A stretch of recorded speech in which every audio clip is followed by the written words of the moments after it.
President Trump recently announced a one-month postponement of the 25% tariffs on many Canadian imports, which were initially set to take effect on April 2nd.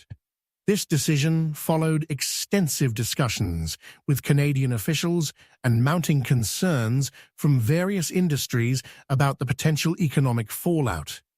In response to this move, Canadian Finance Minister Dominic LeBlanc stated that Canada would delay its planned second wave of retaliatory tariffs, valued at $12.25 billion, until April 7th. However, the initial tariffs targeting $30 billion worth of U.S. goods remain in effect. Among the various actions taken by different Canadian provinces, British Columbia's response stands out due to its unique geographical position as a critical link between the U.S. mainland and Alaska. British Columbia is set to introduce legislation that would allow the province to impose tolls on commercial vehicles traveling to Alaska. This move is seen as a direct response to President Trump's tariffs. This is about sending a clear message to the president, to Alaska's Republican congressional representatives, and to the state's Republican governor, said BC Premier David Ioannoni on Thursday. The proposed legislation would also enable British Columbia to require that low-carbon fuel additives for gasoline and diesel be produced in Canada.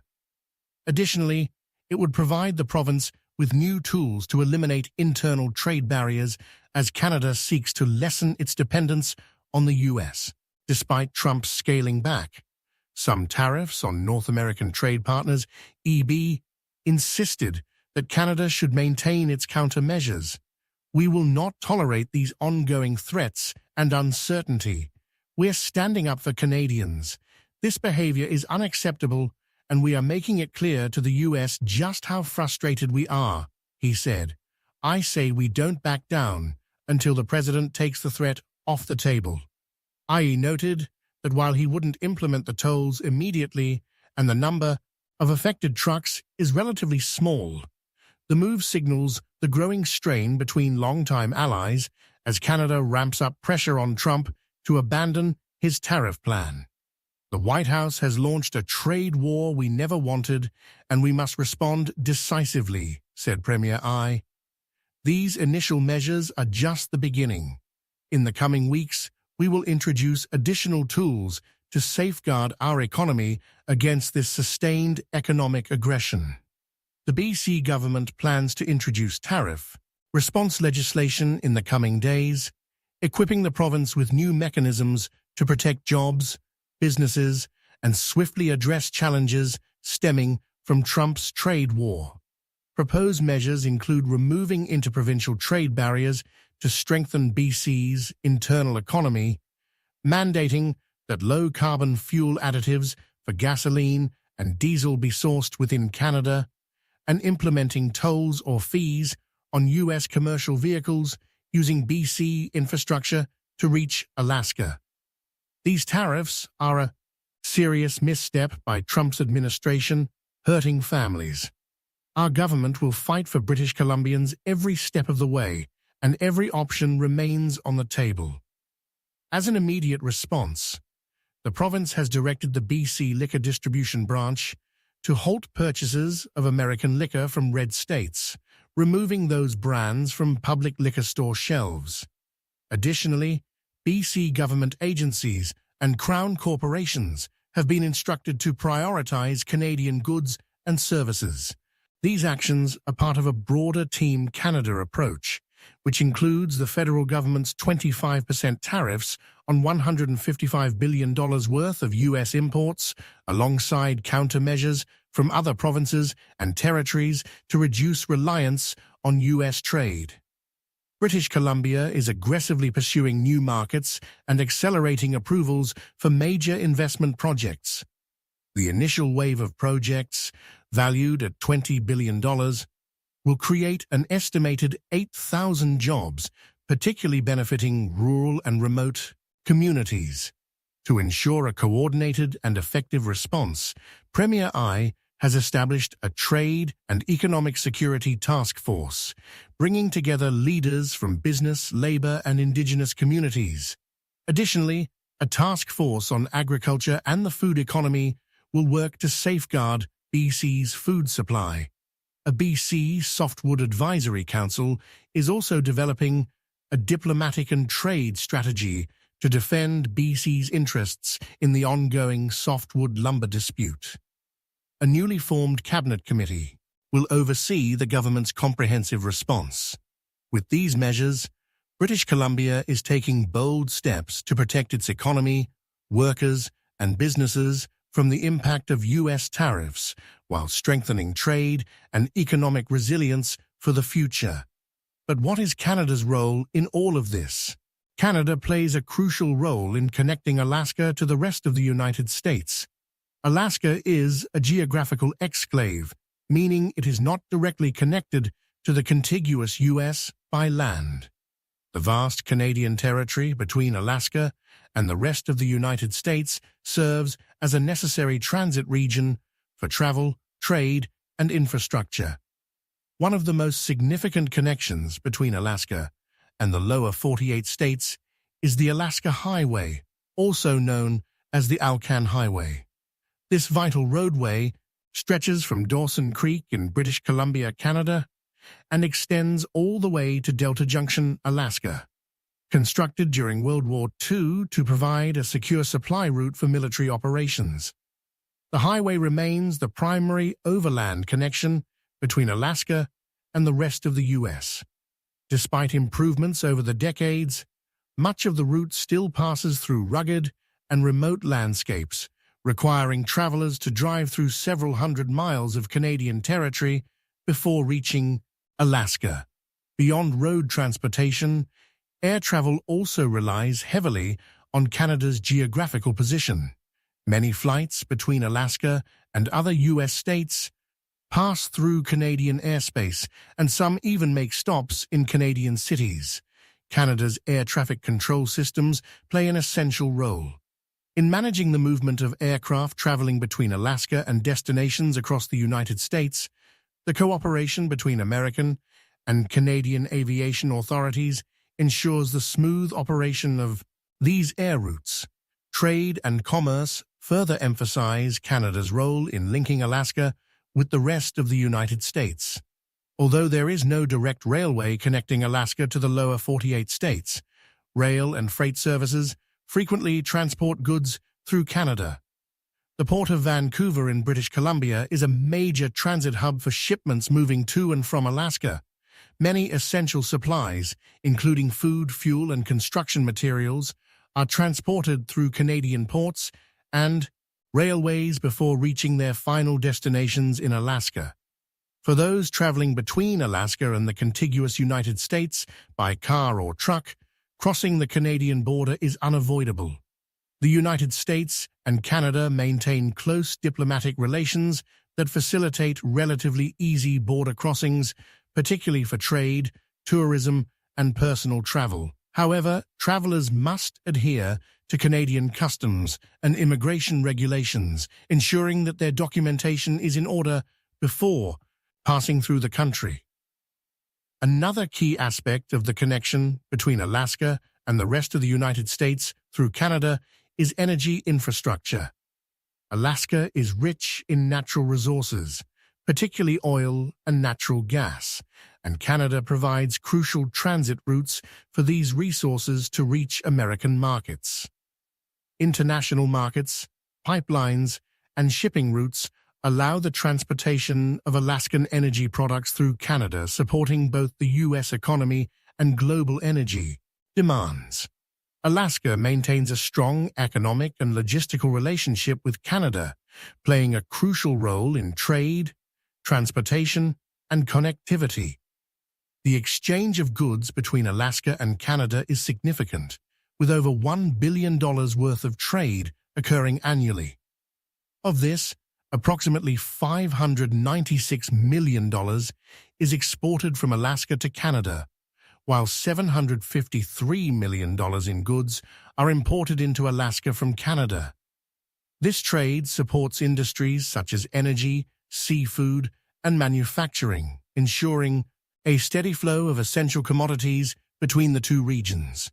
In addition to land-based transportation, marine shipping plays a vital role in the movement of goods and people between Alaska and Canada. The Inside Passage, a scenic and strategically important coastal waterway, connects southeastern Alaska with British Columbia. This route is heavily utilized for commercial shipping, tourism, and passenger travel. Regular ferry operations, including those managed by the Alaska Marine Highway System and BC Ferries, facilitate transportation between Alaskan and Canadian coastal communities. These ferry services not only enhance trade, but also provide a crucial link for residents, particularly in remote regions where road access is limited. Premier Tim Houston of Nova Scotia strongly condemned the tariffs, calling Trump short-sighted. Nova Scotia is implementing several measures in response to recklessness, including banning American businesses from bidding on provincial government contracts and reviewing existing agreements. They are also doubling tolls for U.S. commercial vehicles on the Quebec-Quid Pass and removing U.S.-made alcoholic products from Nova Scotia Liquor Corporation stores. The province is allocating a contingency fund in the 2025 to 2026 budget to counter tariff impacts beyond immediate actions. Houston emphasized the importance of strengthening domestic trade, eliminating internal Canadian trade barriers, and expanding global market opportunities. He assured Nova Scotians that his government would continue to defend their interests, urging residents to support Canadian businesses. Premier Danielle Smith of Alberta labelled the tariffs as an unjustifiable economic attack and warned that they would backfire on both nations, increasing prices and job losses. While supporting the federal government's countermeasures, she announced that Alberta would unveil its own retaliatory actions within 24 hours. Smith called for national unity, urging all provinces to remove internal trade barriers and prioritize key resource projects such as pipelines and LNG facilities. She also stressed the need for Canada to strengthen global trade ties and bolster national defense spending in an increasingly volatile world. Premier Wab Kano of Manitoba swiftly announced that all American alcohol would be removed from Manitoba liquor marts, reinforcing the province's stance. The commitment to retaliatory measures was evident when Newfoundland and Labrador's Premier, Andrew Furey, denounced the tariffs as illegal and unjust. He took immediate action, which included removing U.S. products from Newfoundland and Labrador Liquor Corporation shelves, reviewing and halting procurement of U.S. goods and services, and expanding market opportunities beyond the U.S., particularly in Europe. Furey also announced the creation of a roundtable on Canada-U.S. trade relations to strategize further responses. He called on Canadians to unite, emphasizing that Canada's identity, values, and sovereignty would guide the country through this economic conflict. Canada is accelerating efforts to diversify away from the U.S. market to reduce vulnerability. Building on existing free trade agreements like the CPTPP and CA, Ottawa is encouraging businesses to pivot exports to Europe, Asia, and Latin America. The government is offering grants and financing to help industries adapt. Provinces are also focusing on new markets. For instance, British Columbia is fast-tracking projects and seeking overseas customers, while Atlantic provinces are expanding seafood sales to Europe. Although proximity and long-standing ties make the U.S. a natural partner, persistent tariff threats have spurred a national resolve to find alternatives. Canada already has preferential deals with the EU, many Asia-Pacific countries, and various Latin American nations. Officials are pushing companies to use these agreements to their advantage, The hope is to replace lost U.S. sales with increased exports to Japan, Europe, or other markets, which can offset some of the shortfall. Talks with India and other emerging economies could open additional opportunities. Canada also aims to deepen ties with Mexico and other CPTPP members, creating a broader free trade ecosystem that excludes the U.S.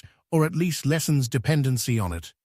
Canadian manufacturers and agricultural producers are reallocating resources, seeking alternate inputs, and exploring new export channels. Retailers are substituting U.S. goods with products from Canada or overseas. This transition may take time, but the current tariffs have created urgency. Long-standing trade frictions between the United States and Canada are not new.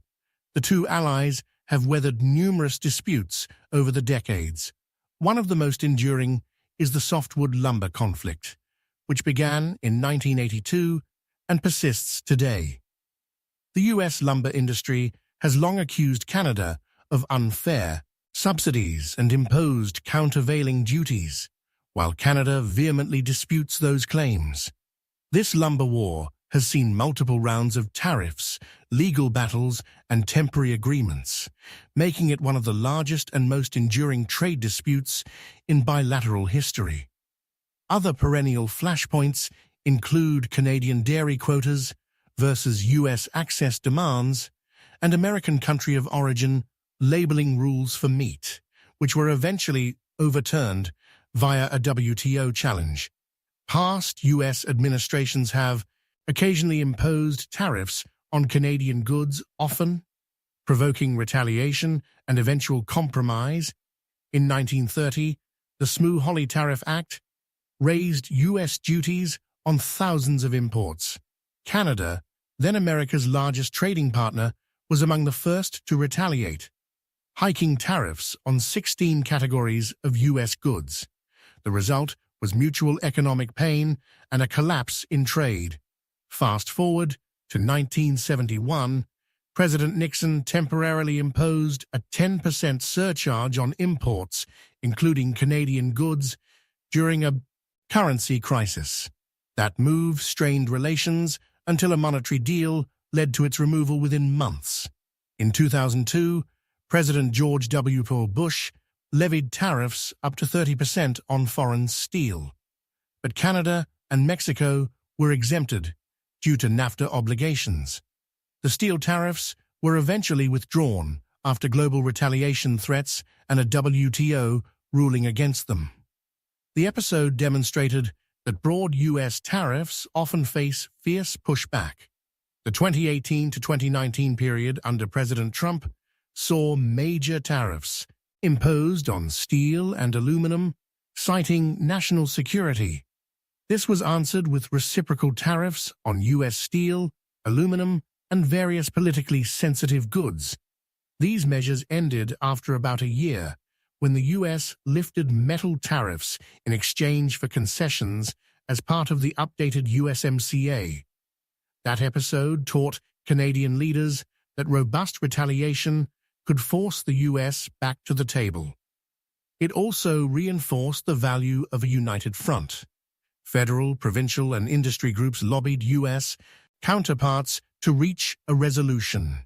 The successful negotiation of the USMCA in 2018 to 2020 shaped current circumstances.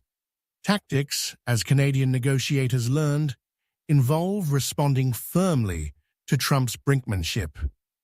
Prime Minister Justin Trudeau's stance in 2018, "Canada will not be pushed around," set a precedent for the tone. Now the new tariff threat has similarly led Ottawa and the provinces to react decisively and in coordination. President Trump's sweeping tariffs raise serious questions under international trade law. Canada argues that the tariffs violate both the letter and spirit of the USMCA, which eliminated duties on most North American goods. Unlike nuanced disputes over specific provisions, these are blanket measures. A 25% tariff on Canadian imports leaves little doubt that they breach core free trade principles. They also appear to violate key WTO rules regarding most favored nation treatment and bound tariff rates. Unless justified under an ED exception, the U.S. administration likely claims the tariffs are lawful under the national security exceptions in the relevant trade agreements. President Trump declared a national emergency over fentanyl trafficking and tied Canada to that threat, arguing that tariffs are needed as leverage to force action on cross-border smuggling. However, using a health or security pretext for blanket tariffs on virtually all goods is unprecedented. Past WTO rulings have been skeptical of overly broad invocations of national security. Canada contends this is a misuse of the exception. Canada can challenge the tariffs through the USMCA's dispute resolution process, which includes consultations and the potential for a panel ruling. If the U.S. refuses to remove the tariffs despite an adverse ruling, Canada would be authorized to impose countermeasures. Although the formal legal process typically takes over a year to protect its economy, in the meantime, Canada has responded immediately with retaliatory tariffs. Canada may also pursue parallel complaints at the World Trade Organization. However, enforceability is challenging if the U.S. does not comply with panel decisions. Canada's legal counteractions, in addition to filing formal disputes, include invoking remedial clauses in the USMCA, suspending concessions, and exploring domestic court challenges of the U.S. actions. Though U.S. courts often grant the president broad latitude on trade restrictions declared under emergency powers, in practice, a resolution is more likely to come from negotiation and political pressure than from a purely legal victory. Thanks for watching our breakdown of the U.S.-Canada trade tensions, from postponed tariffs to bold countermeasures. This trade war is reshaping North American economies. Canada is standing firm. But what happens next? If you enjoyed this video, hit the like button and subscribe for more updates. Let us know your thoughts in the comments. Do you think Canada's response will work? Thanks for tuning in, and we'll see you next time.